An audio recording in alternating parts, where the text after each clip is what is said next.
Siamo a colloquio nella trasmissione odierna con il maestro Giovanni Acciai, un gradito ritorno ai nostri microfoni per parlare di tanto bellissimo repertorio italiano che sta prepotentemente ritornando popolare, ed è di pochissimi giorni fa il grande successo del maestro Acciai in un concerto interamente dedicato a musiche di Gesualdo, che insieme a Bassani è uno dei protagonisti della sua attività attuale. Ma c'è un filo, maestro, che lega Gesualdo a Bassani?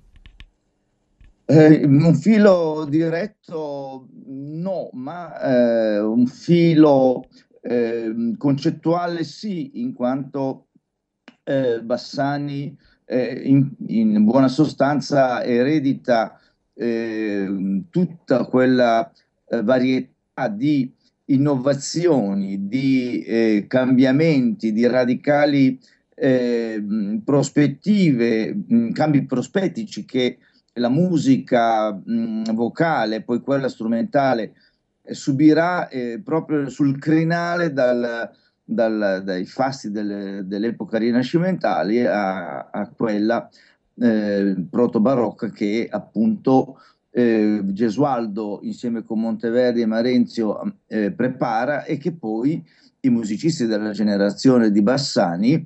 portano alla piena maturità. Cosa rende così prepotentemente attuale questa musica oggi, a parte il suo splendore, ma perché questo genere di musica è così tanto più popolare per certi versi anche della musica romantica? Io credo che il pubblico ha diversi livelli di capacità di ascolto, che non deve essere peraltro professionale, non necessariamente professionale, riesca a cogliere, partendo da un testo che è di mirabile bellezza e di intensità espressiva che non si discute, percepisce proprio la dimensione della comunicazione, che forse avviene in maniera più diretta di quanto non avvenga con un lead di Schubert, il quale peraltro è musica che ha molta affinità con quella madrigalistica, ma ahimè, vuoi la lingua, vuoi non sempre la immediatezza della percezione, ha qualche difficoltà in più. Qui invece siamo, laddove ci siano persone che ovviamente sono disposte a lasciarsi prendere, a conquisire da questo linguaggio, il rapporto è diretto e il pubblico, ripeto, questo era un programma, lo avrai percepito dalla lunghezza, che durava 80 minuti, quasi 90, e stare inchiodati a una seggiola o seduti per terra perché non c'era posto per tutto questo periodo in totale silenzio, aggrappati alle emozioni che si succedevano attraverso i cambi di scena, di situazione che ogni poesia madrigalistica, soprattutto la poesia dei Guarini, dei Rinuccini, gli Arlotti, è capace di realizzare. Questo è come quando rimane affascinata dalla lettura delle cantiche di Dante. Non è necessario essere un medievista, conoscere tutti i diversi messaggi criptici che Dante trasmette attraverso le sue terzine. Lo slancio di quel messaggio e la grandezza delle parole che stanno dentro di esso per esserne affascinati, e qualcosa del genere capita, secondo la mia opinione, su questa musica, per questa musica. La tradizione interpretativa del repertorio antico è stata letteralmente sconvolta negli ultimi 40-50 anni dal cosiddetto movimento filologico, e questo però è un discorso che ha riguardato, almeno all'apparenza della stragrande maggioranza del pubblico, dal repertorio barocco in avanti, sino anche al repertorio del primo romanticismo e per certi versi anche del tardo romanticismo. Ma con dei fenomeni limite su alcune opere. E praticamente qualcosa che è andato, diciamo, dal Gloria di Vivaldi al Deutsches Requiem di Brahms. Ma prima, la tradizione interpretativa del repertorio precedente, che è quello di cui stiamo parlando adesso, ha vissuto un fenomeno analogo oppure è stata sempre legata, ancorata a dei parametri di tendenzialmente maggiore, migliore, più attenta filologia di ciò che ha seguito? È una bellissima domanda, alla quale rispondo con grande gioia perché poni esattamente, focalizzi il problema su un aspetto che nella risposta richiederà dei distinguo notevoli. Intanto noi dobbiamo stabilire un fatto che il nostro paese, l'Italia, non ha potuto, almeno fino agli anni 80, rispondere con una propria via filologicamente sostenuta dalla conoscenza delle fonti, delle testimonianze dei letterati, dei teorici del tempo su quel mondo rinascimentale proto-barocco nel quale questa musica si manifestava, non ha potuto, dicevo, l'Italia esprimersi appieno proprio perché non aveva ancora attrezzato l'officina strumentale per poter dare una sua testimonianza. E allora in questa terra di nessuno, in questo limbo che ha preceduto poi l'entrata in campo anche dei musicisti italiani, l'hanno fatta da padrone ensemble di non italiani, soprattutto di area inglese, olandese, tedesca, i quali, per l'amor del cielo, animati dai migliori propositi, hanno proposto però delle letture sia della musica profana, il madrigale in primis, sia di quella sacra, che gridano vendetta alla, al rispetto di quell'elemento che è vitale per la resa giusta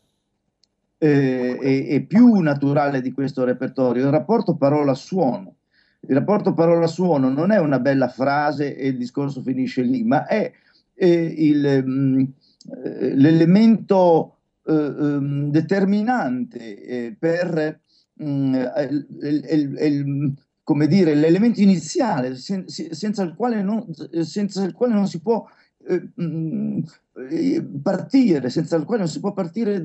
non si va da nessuna parte perché è vitale. La parola è musica prima ancora di essere canto. E quando ci si dimentica di questo si è già commesso un terribile errore. Il rapporto della parola con il canto non è un rapporto artificiale o stabilito da una durata mensurale, da un segno di tactus e tutti quegli elementi che vengono messi prima di affrontare la lettura musicale del brano. Ma la parola ha il suo ritmo, ha il suo polso cardiaco che batte prima ancora di essere intonata. La parola è canto e ha proprio questa sua dimensione in quella parola che noi usiamo in qualsiasi momento e diciamo hai sbagliato l'accento. Ma quando noi diciamo accento, forse ci dimentichiamo che questa parola è formata di due elementi, ad cantus, che vuol dire per cantare, così come i greci dicevano prosodè, prosodia, per cantare. E l'accento era il modo per esaltare la bellezza di un suono sillabico che poi seguiva, al quale ne seguiva un altro e un altro ancora, secondo un cursus metrico, ritmico, di bellezza indicibile, che solo la musica poi, quando arrivava, rendeva ancora di più. E se io recito baci soavi e cari, ho dato lunghezza e brevità a delle vocali che non c'è bisogno di indicarle con dei segni specifici, è dentro a queste parole la loro lunghezza e la loro brevità. E Monteverdi e Gesualdo e altri, quando intonano baci soavi, cantano così, non fanno un'operazione diversa, ma ora io posso rendere baci soavi e cari con tutto lo charme, con tutta l'emozione, le nuance, le sfumature più piccole, bene se sono di madrelingua. Se io sono di altra etnia, non è un problema che manchi qualcosa, è un problema che la lingua è forgiata sulla sostanza boccale, sulle cavità di risonanza, sulla maniera di far uscire sillabe vocali che cambiano da un'etnia ad un'altra, ed è inevitabile che sia così perché ciascuno ha forgiato la lingua sulla quale poi ha creato la sua comunicazione. E il madrigale, quando viene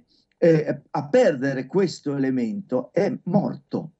è inerte. Puoi avere le voci più belle, puoi avere gli impasti più suadenti, ma hai morta la comunicazione, perché è freddo qualsiasi modo di porgere quel testo che non nasce da una vibrazione profonda del tuo DNA, ma nasce da un'artificiosa, applicata, faticosa anche, necessità di imitare un modo di suonare quella sillaba e quella vocale, che non è tua, ma la devi prendere a prestito. E questo ha determinato nella prima fase uno strapotere di complessi d'oltralpe e anche d'oltremanica che hanno imposto, è giusto dire così, imposto un modo di cantare, visto che è lo strumento che avevano strumenti straordinari, che poi è incominciato ad essere imitato pedissequamente, senza porgersi l'idea che facendo questa operazione si finiva per essere colonizzati da coloro che imponevano uno stile del quale non erano i proprietari. E questo è stato per molto tempo un fatto dannoso, senza nulla togliere i meriti di questi complessi, di questi ensemble di qualità, ripeto, tecnica, vocale, musicale, ma non stilistico ed espressivo, perché quello avrebbero potuto cantare per tutta la vita questo repertorio, ma non saremmo mai potuti ad arrivare ad incendiare l'emozione perché non avevano gli strumenti per farlo. Tant'è vero che quando sulla ribalta poi della scena concertistica sono incominciati a comparire complessi italiani formati da cantanti italiani che sotto la guida di interpreti attrezzati in questa direzione stilistica che ho indicato hanno capovolto l'approccio al madrigale, ma anche alla musica sacra, non dimentichiamocelo, certe noiosissime, insopportabili, atroci letture di Palestrina, di Gabrieli, lente, prive di poesia, prive di tutto solo perché qualcuno aveva stabilito che bisognava farle così. Io ho nella mente degli Stabat Mater del coro di Westminster, dei Talli Scholars, che sarebbero da censurare, da non permettere di veicolarsi, perché sono contro la natura di quella scrittura che dice tutt'altro. Ma tant'è.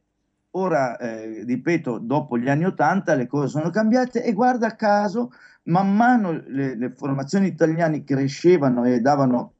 la loro interpretazione di questo modus canendi completamente diverso, perché radicato nel nostro DNA, nella nostra intima radice genetica, culturale, ecco che quelle formazioni che avevano tenuto campo ed erano egemoni sono sparite, perché non c'era più niente da fare, perché finalmente noi che eravamo possessori di questo patrimonio avevamo finalmente, con una faticosa e individuale opera di studio, di ricreazione di uno stile, ottenuto di riprenderci quello che era nostro.